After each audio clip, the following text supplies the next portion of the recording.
Sanibonani bafowethu, ngiyathemba ukuthi niyaphila namhlanje.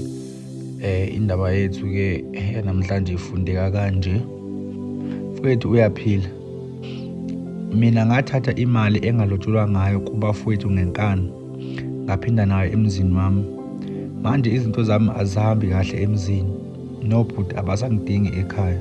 Ngikhule abazali bami bephelele, siba u-4 esiziy'ngane.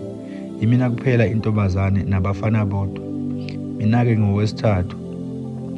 Abazali bethu bashona ngo-2009 ngesikhathi esisodwa engozini yemoto.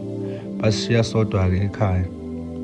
Yize bese sibadala-ke sonke, yilo owumagcina olama mina owayesafunda eVarsity. Mina-ke bese ngiqedile-ke esikoleni sengihlala ekhaya ngifuna amatoho. Obhuti bami nabo bebehlala eThekwini, bekungakahlangani-ke nakubona.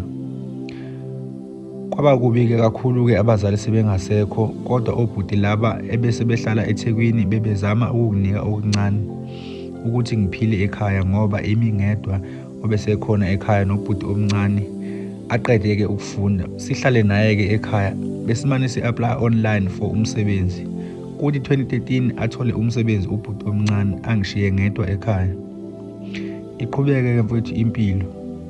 Bebenginakekela-ke obhuti. Lapho mina nginomuntu esekunesikhathi ngithandana naye, engamthola eVarsity. Useyasebenza-ke yena. Kuthi 2015 angitshela ukuthi ufuna ukungithatha ngibe umakoti wakhe. Ngijabule-ke ngoba bese ngikhathele ukuhlala ekhaya. Ngibatshele bonke abafowethu ukuthi ngizocelwa kungekudala.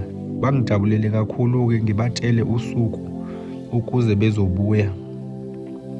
Ngitshele nobaba omncane ngoba uyena owayekhona emndenini kababa. Ngosuku-ke lokucelwa-ke babekhona abantu abazokwamukela amalobolo nabafowethu bephelele. Luhambe kahle-ke usuku. Umuntu wami walobola ngenkomo zemali. Kuthi ntambama sesisodwa nabafowethu nobaba omncane. Asibize-ke ubaba omncane axoxe nathi sonke mayelana nemali yamalobolo, abuze ukuthi ubani ozokwazi ukuyigcina noma kukhona esifisa ukukulungisa ekhaya, ngoba wayebona ezinye zezindlu ukuthi asisekho esimeni esi-right. Ngamtshela-ke ukuthi imali ngizoyigcina, uma kukhona esidinga ukukulungisa sizoxoxisana naye ubaba omncane nabafowethu. Athi umfowethu omdala ubecela ukuthi imali siyigcinise ubaba omncane noma yena njengoba emdala.